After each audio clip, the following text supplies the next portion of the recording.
Welcome to the Deep Dive. Today, we're embarking on a pretty fascinating journey, I think. We want to understand what really makes a scientific theory scientific. It's a term that gets tossed around a lot, often misunderstood. People sometimes use it like it means just a guess or maybe a hunch. Exactly, like it's flimsy. Right. But as we'll see, it's far from that. So our mission today is really to dig into some key sources and extract the most important insights. We'll guide you through the really rigorous process that takes these groundbreaking ideas and turns them into accepted facts, cornerstones of knowledge. Yeah, and our deep dive today, it's going to reveal how some of the most profound explanations we have for our world were actually conceived. We're talking about everything from the tiniest particles, atoms, right up to the massive movements of continents, and even the intricate story of life itself, evolution. We'll look at how these ideas were challenged, sometimes fiercely and then ultimately proven. We'll explore the evidence, the really compelling evidence that transformed these initially bold hypotheses into foundational truths, hopefully giving you a clearer perspective on how science actually builds understanding step by step. Okay, so let's tackle that big misconception right away. When people casually say, oh, that's just a theory, what do they usually mean? And more importantly, why is that so often fundamentally wrong in a scientific context? Well, it's interesting because the contrast between everyday language and the scientific definition is pretty stark. In common chat, a theory might just be an assumption, maybe an idea you had, perhaps even a bit of guess. Right, a speculation. Exactly. But in science, a theory is, well, it's something else entirely. It's a comprehensive, really well-supported explanation for why things happen the way they do, based on observed facts. And it's been proven rigorously through repeated tests, countless observations. It's been verified multiple times by different people. And crucially, there's no contradictory evidence found. Plus, its predictions consistently come true. They actually explain scientific laws and models, providing the why and the how behind what we see in nature. So it's not just an idea, it's like the highest level of explanation we have, backed by solid proof. Precisely. It's the bedrock. Okay. So let's journey back then. Way back, maybe 2,400 years ago, ancient Greece, there's this philosopher, Democritus. Apparently he lived in a city known for jokes, Abdera, but he himself wasn't very popular. Hated by Plato even. Plato wanted to burn his books. That's intense. Yeah, quite the reputation. So what did this outcast philosopher figure out? Well, at the time, the big debate among philosophers was about the fundamental nature of matter. What's the smallest possible bit? Plato and others, they were convinced everything was made of just 4 elements: fire, water, air, and earth, or soil. And the classical elements, yeah. Right. But Democritus, he looked around and thought differently. He observed, or maybe reasoned, that you could only break things down so far. Eventually, you'd hit a fundamental, indivisible particle. He called this atomos. It's Greek for uncuttable or indivisible. Hence atom. Exactly. He proposed that everything, the entire universe, was made of these atoms. Different things just had different kinds or arrangements of atoms. He even speculated, that soft things had soft atoms, hard things had hard atoms, and the gaps between atoms explained why some things were easier to break than others. For his time, this was, it was genius. Really revolutionary thinking. That sounds incredibly advanced for 2,400 years ago, just based on observation and thought. But if it was so brilliant, why did Plato's 4-element idea stick around for the next, 2,200 years? That's a huge amount of time. Yeah, it is. Well, Democritus's ideas, they were largely rejected by his contemporaries. Plato was hugely influential, and his ideas were more, let's say, philosophically appealing to many at the time. Democritus's view was quite mechanical. Luckily, his writings weren't completely lost. They were preserved, translated into Arabic by scholars during the Abbasid dynasty. But the real scientific validation, that came much, much later. It was 1808 CE. An English chemist, John Dalton, was doing experiments with gases, lots of careful measurements. And he noticed that the weight of each element in a chemical reaction or in a mixture remained constant. This was crucial. It proved that matter behaved as it was made of discrete particles that kept their identity, their weight. So experimental proof, finally. Exactly, empirical evidence. Dalton then refined Democritus's basic idea. He stated that atoms couldn't be broken, they couldn't be remade, their weight didn't change in chemical reactions. That really established the foundation of modern atomic theory. So the basic idea, born thousands of years ago, get strengthened, refined over centuries. And now, we can actually see atoms with things like electron microscopes. We can. It's incredible. And studying them has led to everything from understanding chemical reactions to, nuclear energy and, unfortunately, nuclear explosions, too. It underpins so much of modern science, yes. A testament to how long good ideas can sometimes take to be fully proven and accepted. Okay, so from the tiniest building blocks, let's go really big picture now. Let's talk continents.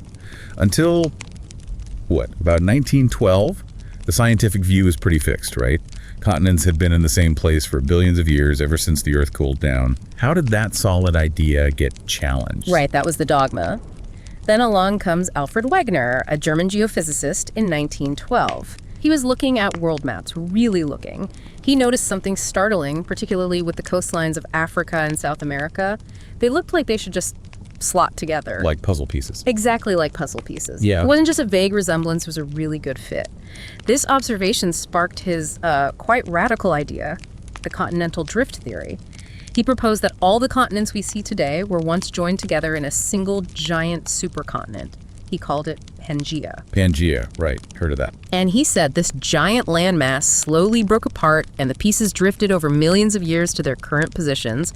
And, importantly, he claims they are still moving today. That's a massive claim to make back then. What kind of proof did he offer? Couldn't just be the map fit, surely. No, and he knew that wouldn't be enough. Wegener spent much of his life gathering supporting evidence. The coastline fit was one piece, but more compellingly, he found fossils. Specifically, fossils of the same freshwater reptile, a creature called Mesosaurus. It was about 3 feet long, looked a bit like a small crocodile, lived around 200-300 million years ago. Okay. He found fossils of Mesosaurus in both Western Africa and Eastern South America. Now, these places are separated by 4,000 kilometers of saltwater ocean today. And it was a freshwater animal. Precisely. It was absolutely impossible for this small freshwater reptile to have swum across the vast, salty Atlantic Ocean. Wow, okay. That's pretty strong evidence. It really is. He also found identical types of rocks, very specific rock formations, and evidence of ancient climates like glacial scratches on continents that are now widely separated by oceans. It all pointed to them being joined in the past. That sounds undeniable. Yet, just like Democritus, Wegener faced intense criticism, even ridicule, right? Yeah. The scientific establishment called his theory childish, irrational. How did such a well-supported idea eventually win out, especially since he died before it was accepted? Yeah, it's a sad part of the story. Wegener died on an expedition in Greenland, actually, before his theory gained widespread acceptance. His story is a real lesson in maybe scientific persistence, but also how entrenched ideas can resist change. The final proof, the vindication, came from a completely unexpected direction. Decades later. It was partly a side effect of the Cold War and the nuclear arms race. Really? Both the US and the Soviet Union set up global networks of seismometers, highly sensitive instruments designed primarily to detect underground nuclear bomb tests. But these seismometers, they recorded everything. Not just bomb tests, but also natural earthquakes. And crucially, by analyzing the patterns of seismic waves traveling through the Earth after earthquakes, scientists were able to map the structure of the Earth's interior. And they discovered something huge. The Earth's outer shell isn't one solid piece. It's broken into massive, rigid slabs like giant rafts. We call them tectonic plates. Tectonic plates, right. And these seismometers show that these plates are actually moving. Slowly, but definitely moving, floating on the hotter, softer layer beneath them. This discovery, about 30 years after Wegener's death, provided the missing piece, the mechanism for continental drift. So Wegener was right about the drift, but wrong about why it happened. He thought maybe the Earth's rotation was pushing them. He suggested a few possible mechanisms, including Earth's rotation, but none of them really worked mathematically. The missing piece was understanding these tectonic plates and the forces driving them, which come from heat currents within the Earth's mantle. Got it. So his theory was accepted, but refined into the theory of plate tectonics. A big hand for Alfred Wegener, finally. Absolutely. And this process, plate tectonics, it's still happening right now. It's constantly reshaping our planet. Think about the Himalayas. Those huge mountains are still being formed by the Indian plate crashing into the Eurasian plate. Incredible forces. Absolutely. And we can even make predictions. Look at the Mediterranean Sea. Europe and Africa are moving towards each other very slowly, maybe an inch or so a year. Doesn't sound like much. Over geological time, it adds up.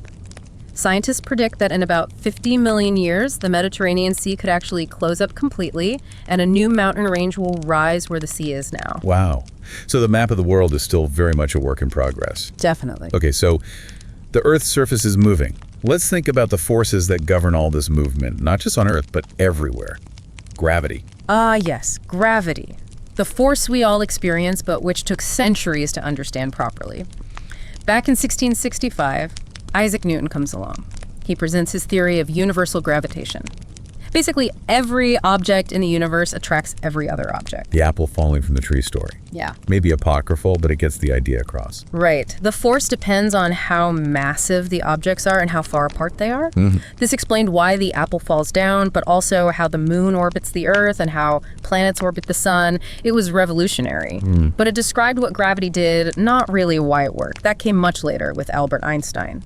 His general theory of relativity, published around 1915, gave a deeper explanation.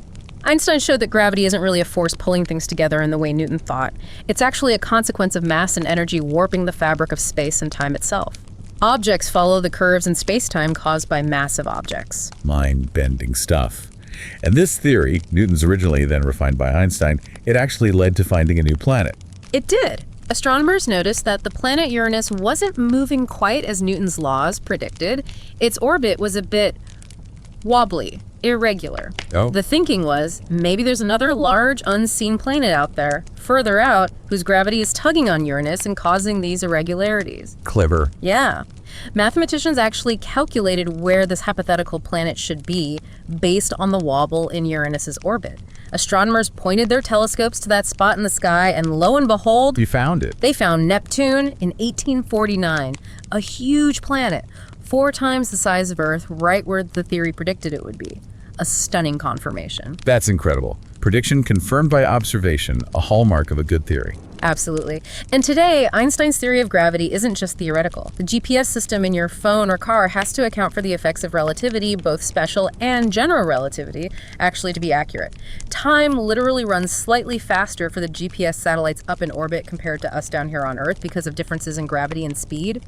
Without correcting for that, your GPS would be off by miles within a day. So it's a practical, proven reality we use every day. It is. Now, before Newton and Einstein, before we understood gravity and orbits properly, humans had a very different picture of our place in the universe, didn't they? Oh, completely different. For almost 2,000 years, the dominant model was the geocentric theory. Geo meaning Earth, centric meaning center. Earth-centered. Right. This view was heavily influenced by the ancient Greek philosopher Aristotle and later mathematically formalized by the Egyptian scientist Ptolemy around the 2nd century CE. It held that the Earth was stationary, fixed, right at the center of everything. And the sun, the moon, the planets, the stars, everything revolved around us in perfect circles. It makes intuitive sense, I suppose. It looks like the sun goes around us. It does. But this model had problems, especially explaining the observed movements of planets like Mars and Jupiter. Sometimes they seem to slow down, stop, and even move backward in the sky for a bit before moving forward again. Retrograde motion. Exactly. To explain that within the geocentric model, Ptolemy had to introduce really complicated additions, things called epicycles, little circles upon bigger circles. It got very complex and wasn't great at making accurate predictions long term. So what idea finally knocked Earth off its pedestal? That was the heliocentric theory, helio for sun, proposed by the Polish astronomer Nicholas Copernicus in the early 16th century. He suggested quite radically that the sun, not the Earth, was the center of our solar system, and the Earth was just another planet orbiting the sun, along with Mercury, Venus, Mars, Jupiter, and Saturn. That must have been hugely controversial. Immensely controversial, especially challenging religious doctrines that placed Earth and humanity at the center of creation. But Copernicus's model was ultimately simpler and much better at explaining the observed motions of the planets, including that tricky retrograde motion. Later work by Kepler, showing orbits were elliptical, not perfect circles, and Galileo's telescope observations, like seeing moons orbiting Jupiter, provided strong evidence supporting the heliocentric view. And now, of course, it's the foundation for all our space travel. Sending probes to Mars, understanding the cosmos. It's just accepted fact. Accepted fact, proven by overwhelming evidence and its predictive power. Another great example of a scientific theory overturning centuries of belief. Okay, so we've covered theories about matter, the Earth, the cosmos. These revolutionized our understanding of the physical universe. But Maybe the most impactful theory, and certainly one that still sparks debate today, is the theory of evolution by natural selection. What scientific puzzles were emerging that led people to question where all the different species came from? Right. Well, during the 18th and 19th centuries, European exploration ramped up massively. Ships were sailing all over the globe, and naturalists on board were collecting and bringing back just vast numbers of new animal and plant specimens. They were also digging up fossils of strange, extinct creatures, giant mammals like mammoths, enormous reptiles we now call dinosaurs. This sheer diversity, both living and extinct, posed huge challenges for scientists. They struggled to classify everything, and fundamental questions arose. Why are there so many different kinds of species? Why did seemingly millions of species disappear? And crucially, how do new species arise? And this challenged the prevailing view. It directly challenged the common view at the time, heavily influenced by the church, which generally held that all species were created by God pretty much simultaneously in their current form, maybe only about 6,000 years ago, and they hadn't changed since. The fossil evidence of extinction and the sheer variety of life didn't fit well with that static picture. Which brings us inevitably to Charles Darwin and his famous voyage on the HMS Beagle. Exactly. The Beagle voyage from 1831 to 1836 was pivotal. Darwin was a young man then, just out of Cambridge, serving as the ship's naturalist. Their mission was mainly to survey the coast of South America and islands in the Pacific. Interestingly, Darwin found himself in frequent debates with the ship's captain, Robert Fitzroy. Fitzroy was a very devout man, a staunch believer in the literal interpretation of the Bible, including the fixity of species. He even tried to find evidence for the biblical flood. An interesting dynamic on a long voyage. Must have been. Fitzroy also defended slavery, which Darwin, coming from an abolitionist family, strongly opposed. These debates, alongside Darwin's own observations, really started him questioning the idea that species were fixed and unchanging. What specific observations really pushed him towards his revolutionary idea? There were many, but a couple stand out. In Argentina, he collected fossils of giant ground sloths and enormous armadillo-like creatures called glyptodonts. He noted how similar they were, yet different in scale, to the living sloths and armadillos in the same region. Ah, like the example you mentioned earlier. He ate an armadillo and found a giant fossil version. That's the story, yes. It made him wonder, could the living forms be descendants, modified over time from these ancient giants? Was there a connection? But the real light bulb moment arguably happened in the Galapagos Islands off the coast of Ecuador. These islands are famous for their giant tortoises, which gave the islands their name. Darwin observed that tortoises from different islands had distinctively shaped shells. The even more striking were the finches. He collected various finches that look superficially similar, but he later realized, with help from ornithologists back in England, that they were actually different species. And what was special about them? Their beaks. Each finch species had a beak uniquely adapted to the main food source on its particular island. Some had strong, thick beaks for cracking hard seeds. Others had slender, pointed beaks for probing into cacti or catching insects. Some even used tools, like cactus spines, to dig out grubs. So different islands, different food, different beaks. Like nature had shaped them for the job. Precisely. He saw similar patterns with the tortoises. Those on islands with tall cacti had saddle-shaped shells, allowing them to stretch their necks higher, while those on islands with low-growing vegetation had dome-shaped shells. It strongly suggested that species weren't fixed, but could change, could adapt to suit their specific environments. So he concluded species change over time. But what did he identify as the mechanism? What was driving this change? That was the next big puzzle. The answer came partly from reading an essay by an economist, Thomas Malthus. Malthus wrote about human populations, arguing they tend to grow faster than their food supply, leading to inevitable struggle, famine, disease, war, what he called positive checks, limiting population. Okay, how did that apply to finches and tortoises? Darwin realized this struggle for existence wasn't just true for humans, it was universal. In any population of animals or plants, more offspring are produced than can possibly survive given limited resources like food, water, nesting sites, etc. There's constant competition. And within any population, there's natural variation. Individuals aren't identical clones. Some might have slightly longer necks, slightly stronger beaks, slightly better camouflage. Natural differences. Right. So Darwin reasoned, in this constant struggle, individuals with variations that give them even a slight edge, better access to food, better escape from predators, higher success attracting mates would be more likely to survive, and, crucially, reproduce. They'd pass on those advantageous traits to their offspring. Over many, many generations, these favorable traits would become more common in the population, while less favorable traits would diminish. Nature itself was selecting the individuals best suited, or fittest, for their particular environment. Natural selection. Natural selection, that was the mechanism. A gradual process playing out over vast stretches of time, leading to adaptation, and eventually the formation of new species from ancestral ones. This was truly world-changing. It challenged not just scientific ideas, but deeply held religious and philosophical beliefs about humanity's place in the world. The idea that humans weren't a special, separate creation. Exactly. Just as Copernicus had knocked Earth from the center of the cosmos, Darwin, in a way, knocked humanity from its assumed position as the unique pinnacle of creation. His theory suggested humans were part of the natural world, subject to the same processes as all other life, having evolved over millions of years. Understandably, this was hugely controversial. So much so that Darwin actually sat on his theory, refining it, gathering more evidence for about 20 years before publishing. He knew the storm it would cause. But then something prompted him to publish, right? He wasn't actually the only person to figure this out. That's one of the most fascinating twists in scientific history. No, he wasn't alone. In 1858, Darwin received a manuscript in the mail from another British naturalist, Alfred Russel Wallace. Wallace was exploring the Malay archipelago, modern-day Indonesia and Malaysia. He was a brilliant field biologist, working under much tougher conditions than Darwin, often funded by selling specimens he collected. And Wallace, laid up with a fever, had independently conceived of almost the exact same theory.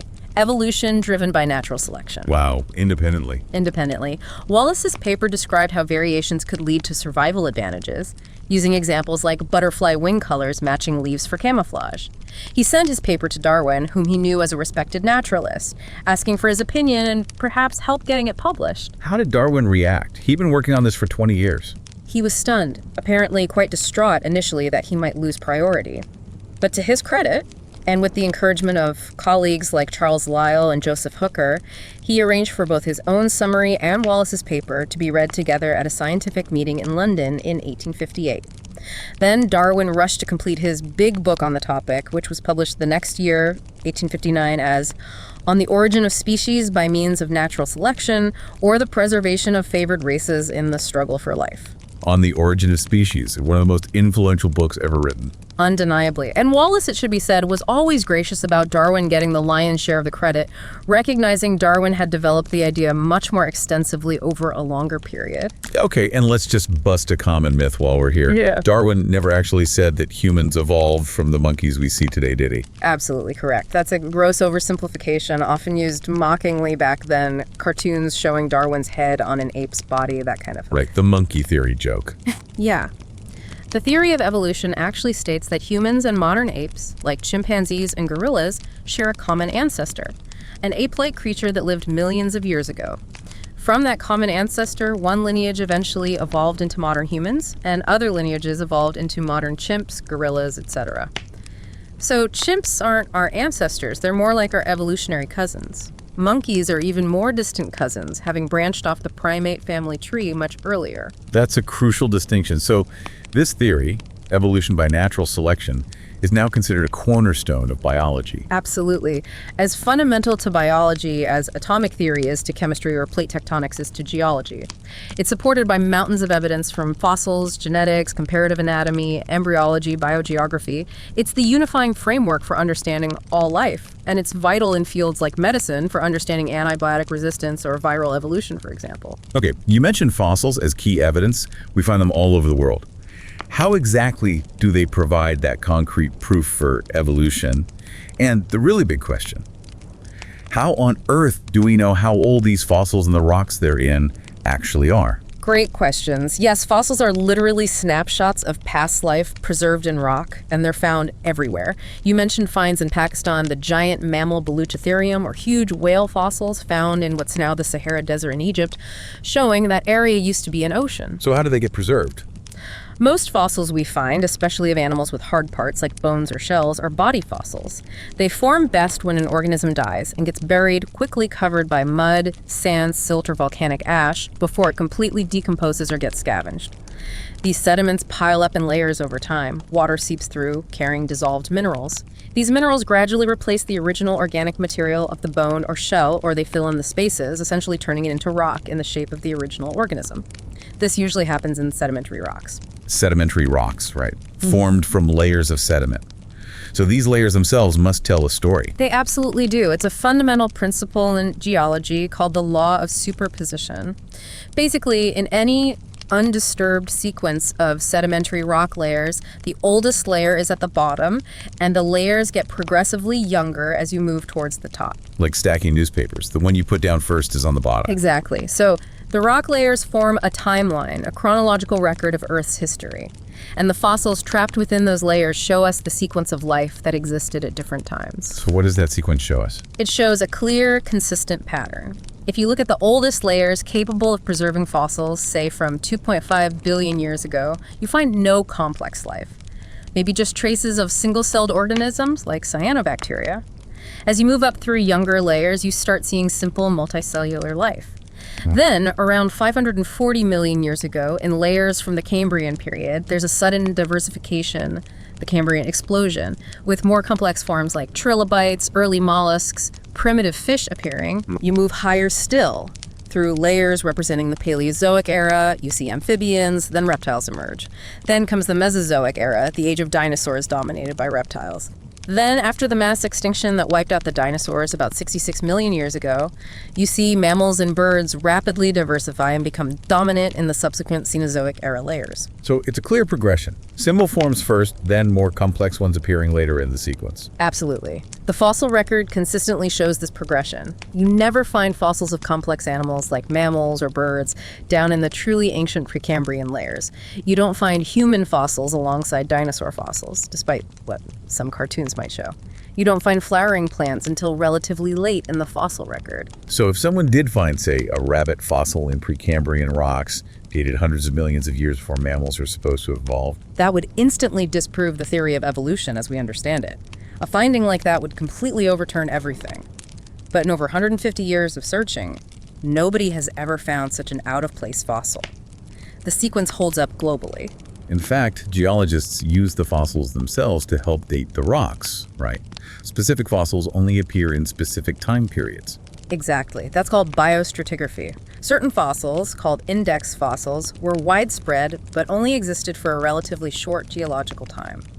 If you find that index fossil in a rock layer anywhere in the world, you know that rock layer dates from that specific time period. Okay, that gives us the relative order, the sequence. But how do scientists put actual numbers on these ages? How do they say this rock layer is 100 million years old and that one is 500 million years old? That's where radiometric dating comes in. This was a huge breakthrough in the 20th century, providing absolute ages. It's based on the natural decay of radioactive isotopes. Isotopes. Those are different versions of elements. Right. Atoms of the same element always have the same number of protons, but they can have different numbers of neutrons. Some of these combinations, these isotopes, are unstable or radioactive. They spontaneously break down or decay into other, more stable isotopes, often of different elements. Okay. And the key thing is, this decay happens at a very precise, constant, and measurable rate. It's not affected by temperature, pressure, or chemical reactions. Each radioactive isotope has a specific half-life. Half-life, that's the time it takes for half of the radioactive atoms in a sample to decay. Exactly. For example, uranium-238 decays into lead-206 with a half-life of about 4.5 billion years. Potassium-40 decays into argon-40 with a half-life of about 1.26 billion years. Carbon-14 decays into nitrogen-14 with a half-life of about 5,730 years. That one's useful for dating more recent organic materials, up to maybe 50,000 years old. So how do you use that to date a rock or a fossil? Well, you typically date igneous rocks formed from cooled magma or lava, like volcanic ash layers that are found above and below the sedimentary layer containing the fossil. When igneous rock forms, it locks in certain radioactive isotopes. Scientists can take a sample of that igneous rock and measure the ratio of the original radioactive parent isotope, like potassium-40, to the stable daughter isotope, like argon-40, that it decays into. Since they know the half-life, the rate of decay, they can calculate how long it's been since that rock solidified and the radioactive clock started ticking. So you get a date for the ash layer below the fossil and a date for the ash layer above the fossil. Precisely. And that brackets the age of the fossil. You know it has to be younger than the rock below it and older than the rock above it. And these radiometric dates consistently confirm the relative ages determined by the fossil sequence and the law of superposition. They provide incredibly strong independent evidence for the vast age of the Earth and the timeline of evolution. And again, if radiometric dating consistently showed, say, that rocks containing complex fossils were actually billions of years old, the theory would crumble. But it doesn't. The dates consistently align with the evolutionary timeline derived from the fossil sequence. It's powerful, corroborating evidence. Okay, let's try and wrap our heads around all this then. We've covered a lot of ground. From atoms to continents drifting to gravity to the evolution of life itself, we've journeyed through literally millennia of scientific thinking and some major breakthroughs. And the key takeaway seems to be that a scientific theory isn't just someone's bright idea, it's not a guess. It's a really robust explanation, built on evidence, tested rigorously, making predictions that come true. Absolutely. What's really striking when you look at these examples, atomic theory, plate tectonics, gravity, evolution, is that consistent pattern. They start with observations, maybe anomalies that don't fit the current understanding. Then comes a bold hypothesis.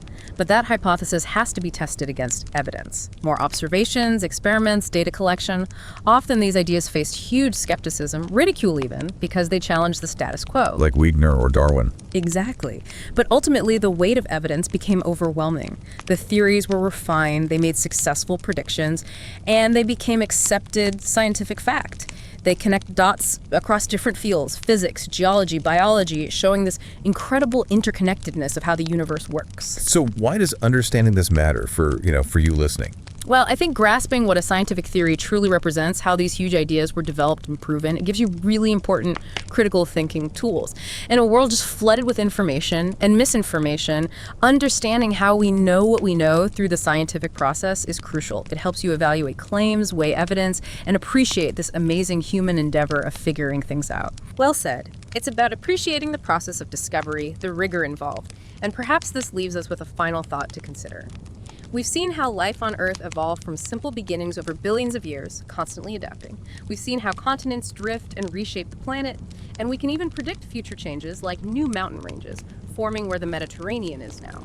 So if these processes of change and adaptation are fundamental to our planet, what might that imply about the potential for life, perhaps even complex life, or maybe even future Pangeas, emerging and transforming elsewhere across the vastness of the cosmos? Something to think about.